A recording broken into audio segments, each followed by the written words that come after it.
श्रीराम जय जय राम। श्रीराम जय जय राम। श्रीराम जय जय राम। 5. ராமன் விருந்தினருக்கு விடை அளித்தல். அயோத்தியில் ராமனை தரிசித்துக் கொண்டு ஆனந்தமாக தங்கியிருந்த வானரர்களுக்கும் கரடிகளுக்கும் மற்ற வீரர்களுக்கும் தத்தம் இல்லங்கள் மறந்துவிட்டன. கனவில் கூட வீட்டு நினைவு வரவில்லை. நல்லோர்கள் மனது பிறருக்கு தீங்கு நினையாதே, அதுபோல.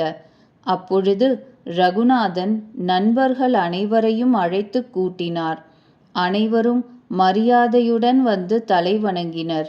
மிகுந்த அன்புடன் ராமன் அவர்களை தம்மருகில் அமர்த்தி கொண்டார். பக்தர்களுக்கு இன்பமளிக்கின்ற இனிய மொழி பேசினார். நீங்கள் மிகப்பெரிய சேவை செய்திருக்கிறீர்கள். உங்கள் முகத்திற்கு நேரே நான் உங்களை எப்படி புகழ்வேன்? என் நலம் கருதி நீங்கள் வீடு வாசல் சுகங்களை துறந்தீர்கள். நீங்கள் எனக்கு மிகவும் இனியவர்கள் ஆகிவிட்டீர்கள்.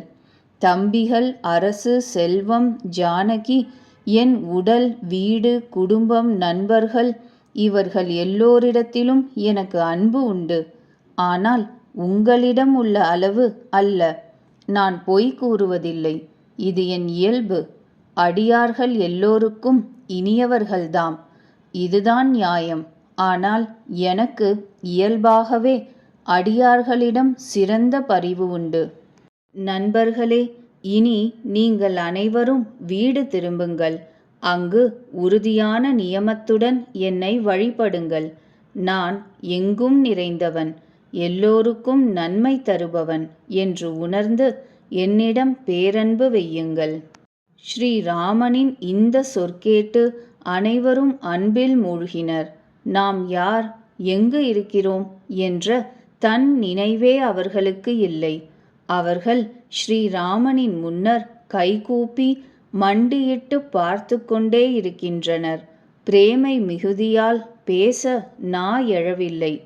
பிரபு அவர்களுடைய அளவு கடந்த பிரேமையை கவனித்தார். அவர்களுக்கு பலவிதமான சிறப்பான அறிவுரைகள் கூறினார். ஸ்ரீராமனின் எதிரே அவர்கள் எதுவும் கூற முடியவில்லை. மீண்டும் மீண்டும் ஸ்ரீராமனின் திருவடிகளிலேயே கண் வைக்கின்றனர். அப்பொழுது ஸ்ரீராமர் பல வண்ணங்களில் உடைகள், ஆடைகள் ஒப்பற்றவைகளை வரவழைத்தார். முதலில் பரதன் தன் கைகளினால் சுக்ரீவனுக்கு ஆடை அணிகள் அணிவித்தார். பிறகு ஸ்ரீராமனின் ஆணை பெற்று லக்ஷ்மண சுவாமி விபீஷணருக்கு ஆடை அணிகள் அளித்தார். அவை ராமன் மனதிற்கு மிகவும் உகந்தவை.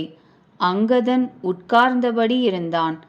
அவன் தன்னிடத்தில் அசையக்கூட இல்லை. அவனுடைய அளவற்ற பிரேமை கண்டு ஸ்ரீராமன் அவனை அழைக்கவில்லை. ஜாம்பவான், நீலன் முதலிய எல்லோருக்கும் ராமன் தன் கைகளால் அணிகளை அணிவித்தார். அவர்கள் தமது உள்ளங்களில் ராமன் திருவுருவை ஏந்திக் கொண்டு திருவடிகளில் தலைவணங்கிச் சென்றனர். அப்பொழுது அங்கதன் எழுந்திருந்து தலை வணங்கி கண்களில் நீர் பெருக கைகூப்பி மிகவும் பணிவுடனும் பேரன்புடனும் கூடிய மதுர மொழி பேசினான். எல்லாம் அறிந்தவரே ஸ்ரீராமா, கருணை ஆனந்த பெரும் கடலே, ஏழைகளுக்கு அருள் புரிபவரே, துயருற்றவர்களுக்கு உற்ற துணையே, நாதா, இறக்கும் பொழுது என் தந்தை வாலி என்னை தங்கள் மடியில் விட்டுச் சென்றார். ஆகவே பக்தர்களுக்கு நலமளிப்பவரே, தங்களுக்கு திக்கற்றவருக்கு தஞ்சமளிப்பவர் என்ற பிருது உண்டு. அதை நினைத்து பாருங்கள். என்னை கைவிடாதீர்கள். எனக்கு எஜமான், ஆசான், தந்தை, தாய் எல்லாமே தாங்கள்தான். தங்கள் திருவடி தாமரைகளை விட்டு நான் எங்கு செல்வேன்? மகாராஜா, நீங்கள் ஆராய்ந்து கூறுங்கள். தங்களை விட்டு எனக்கு வீட்டில் என்ன வேலை? நாதா, ஞானம், புத்தி, வலிமை ஒன்றும் இல்லாத சிறுவன், ஏழை நான். தங்கள் அடிமை. என்னை ஏற்றுக்கொள்வீர். நான் தங்கள் மாளிகையில் கடைநிலை ஊழியம் புரிவேன். தங்கள் திருவடிகளை தரிசித்து பவக்கடலை தாண்டுவேன். பிரபு, என்னை காப்பாற்றுங்கள். இனி நீ வீட்டிற்கு போ என்று கூறாதீர்கள் என்று கூறி ராமனின் திருவடிகளில் வீழ்ந்தான் அங்கதன். அங்கதனுடைய பணிவான வேண்டுகோள் கேட்டு கருணையின் எல்லையான ராமன் அவனை எழுப்பி மார்போடு அணைத்து கொண்டார். பிரபுவின் கண் மலர்களில் நீர் நிறைந்தது. அப்பொழுது பகவான் தான் மார்பில் அணிந்திருந்த தன்னுடைய மாலை, அங்கவஸ்திரம், இரத்தின ஹாரம் இவைகளை வாலி குமாரன் அங்கதனுக்கு அணிவித்து பலவிதம் ஆறுதல் கூறி அவனுக்கு விடையளித்தார். பக்தனின் கைங்கரியத்தை நினைத்து பரதன் தம்பி சத்ருக்னன் லக்ஷ்மணனுடனும் கூட அவனை வழியனுப்பச் சொன்னார். அங்கதன் உள்ளத்தில் பிரேமை கொஞ்ச நஞ்சமல்ல. அவன் திரும்பி திரும்பி ராமன்பால் பார்த்தான்.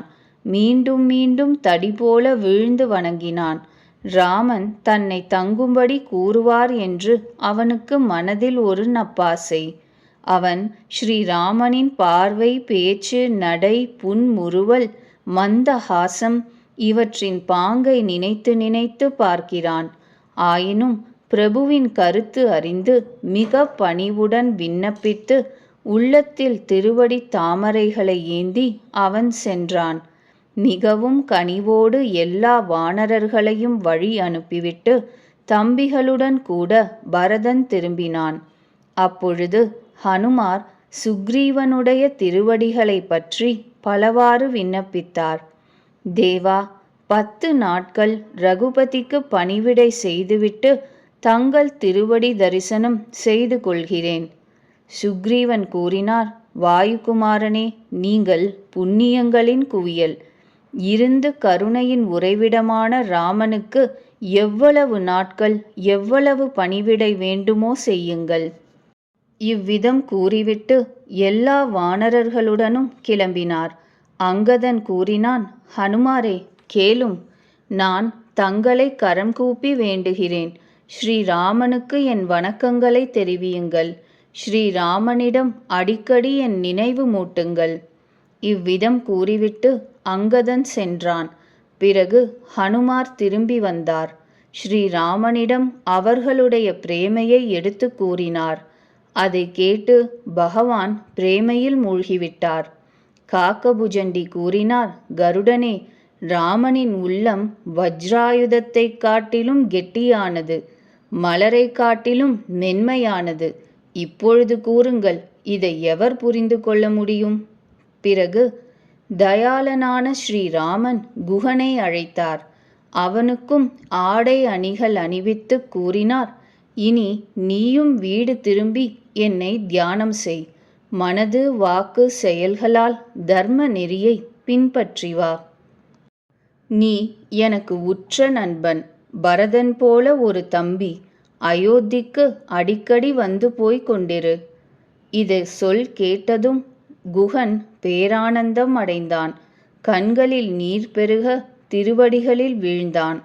பிறகு பகவானுடைய திருவடி தாமரைகளை உள்ளத்தில் ஏந்தி அவன் தன் வீட்டிற்குச் சென்றான். தன் பரிவாரங்களுக்கு ஸ்ரீராமனின் பரிவை எடுத்து கூறினான். ரகுநாதனின் இந்த பாங்கை பார்த்து நகர மக்கள் ஆனந்தத்தின் உறைவிடமான ராமன் மிக பெரியவன் என்று அடிக்கடி கூறினர். ஸ்ரீராமன் அரசில் அமர்ந்த பிறகு உலகங்களும் மகிழ்ந்தன. துயரங்கள் அனைத்தும் தீர்ந்தன. எவரும் எவரிடமும் பகை கொள்ளவில்லை. ஸ்ரீராமனுடைய பிரபாவத்தினால் வேற்றுமை அகன்றது. மக்கள் அனைவரும் தத்தமது வர்ணம், ஆசிரமங்களுக்கு ஏற்ற கடமைகளில் உறுதி கொண்டு எப்பொழுதும் வேத நெறியிலே வாழ்ந்தனர். அமைதி பெற்றனர். அவர்களுக்கு எவ்வித பயமும் கிடையாது. சோகமோ நோய் நொடிகளோ பீடிக்கவில்லை. சுகமாக ராம தரிசனத்தோடு மங்களமாய் வாழ்ந்தனர்.